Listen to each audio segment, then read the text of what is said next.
here Saturday night. Good night, everyone. Live, getting results. This is News 6 at 11.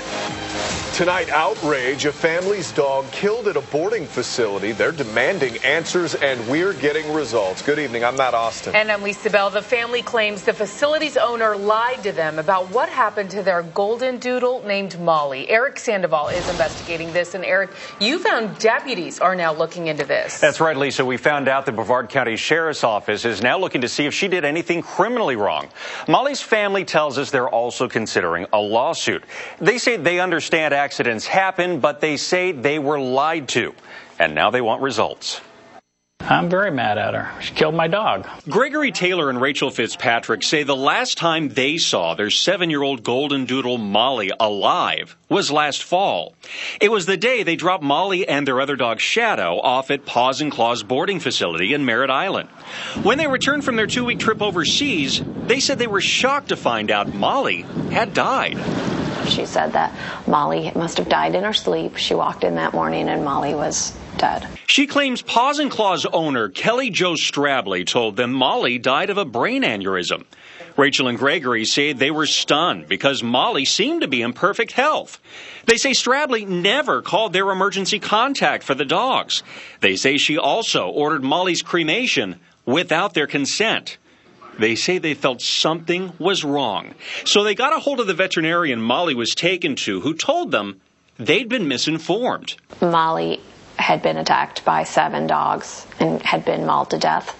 She even went as far to say that they could not even find Molly's trachea when they got there. Fitzpatrick says she brought what she found to Paws and Claws' owner, and she says she denied it. If Kelly was sitting here right now, what would you have to say to her? I would say you should be ashamed of yourself. We put our dog in your care. We went to Paws and Claws to get results for Molly's family. I'm Eric Sandoval with Channel 6. And this time Strabley opened up about what really happened. The owners say that you lied to them. Is that true? No.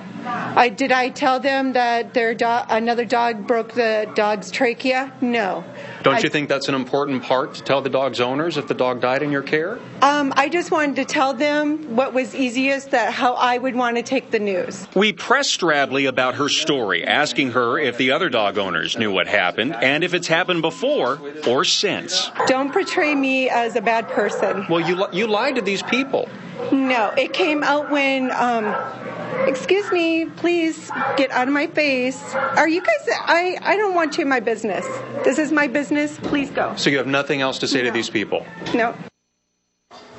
And we left her business. Today we found out the Brevard County Sheriff's Office actually cited Strabley for that dogfight that killed Molly. And because Florida law classifies animals as property, it doesn't carry much weight, though. It's only a $100 fine. Matt and Lisa? Wow, this is really shocking. Eric, thank you. We also found some tips on what you should be asking the people who watch after your pets at these boarding facilities. And we put a link to all of that information on our website at clickorlando.com. Justin, now I-4 is back open after a rush hour mess. Eastbound backed up for miles. Take a look at that near Parr Street. Firefighters say some construction debris fell onto the road.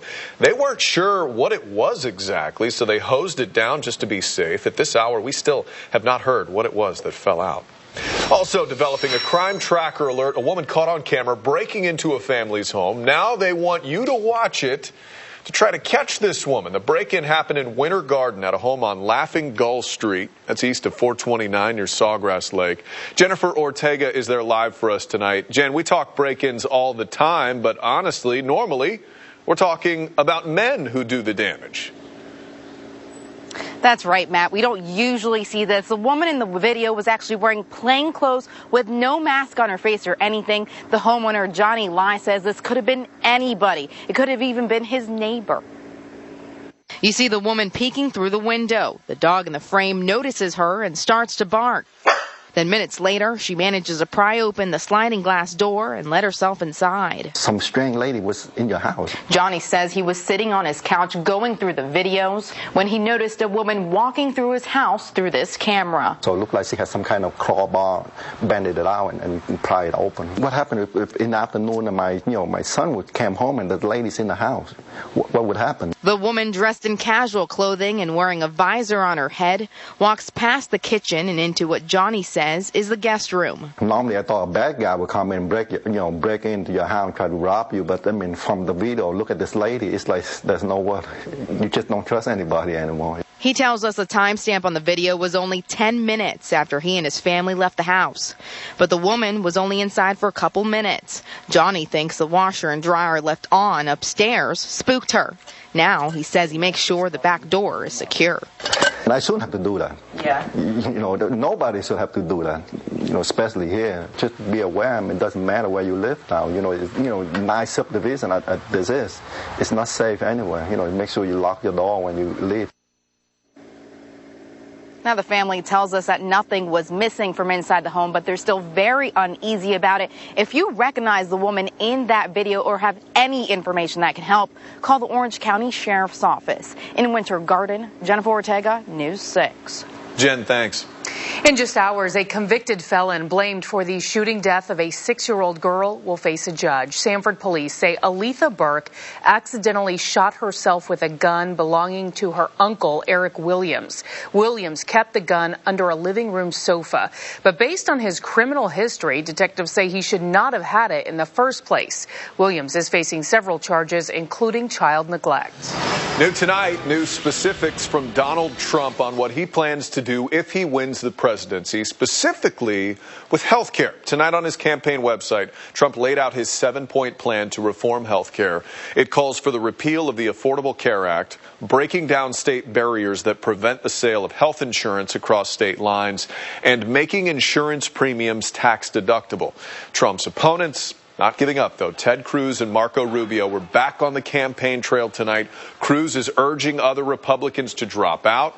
Rubio gearing up for what could be a final fight in Florida in less than 2 weeks. The candidates will face off in another debate tomorrow night in Michigan. But before that, all eyes will be on Utah. That's where Mitt Romney will give a speech on the race.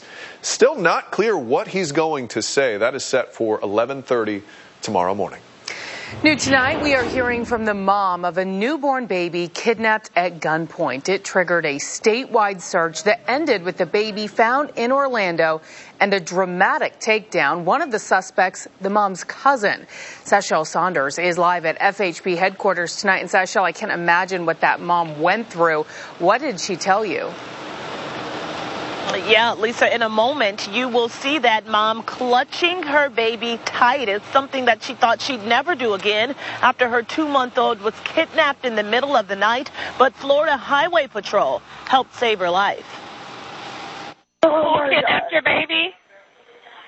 I don't know. They came, they put a gun in my face, and they told me they're going to kill me. You can hear the fear in Melinda Kemp's voice last Friday on the 911 calls. Her baby, 2-month-old Taraji Kemp, snatched from her Fort Lauderdale home as her 7-year-old son watched helplessly. The only thing he seen was the 14-year-old boy putting a gun in my head, telling me not to move. The kidnapping set off a statewide manhunt that landed right in Central Florida. Highway Patrol spotted the car involved Saturday in Fort Pierce and found the suspected kidnapper, a woman named Stephanie Augustin, who's also the victim's cousin.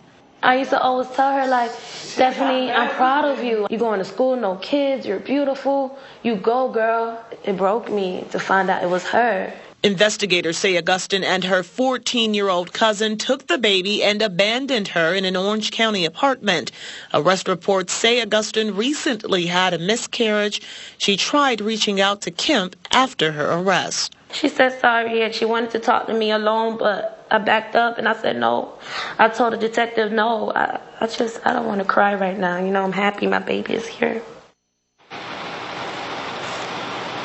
Now, Augustin is now undergoing mental health evaluations. She faces a long list of charges, including kidnapping, child abuse, and assault. Her 14-year-old accomplice was also arrested.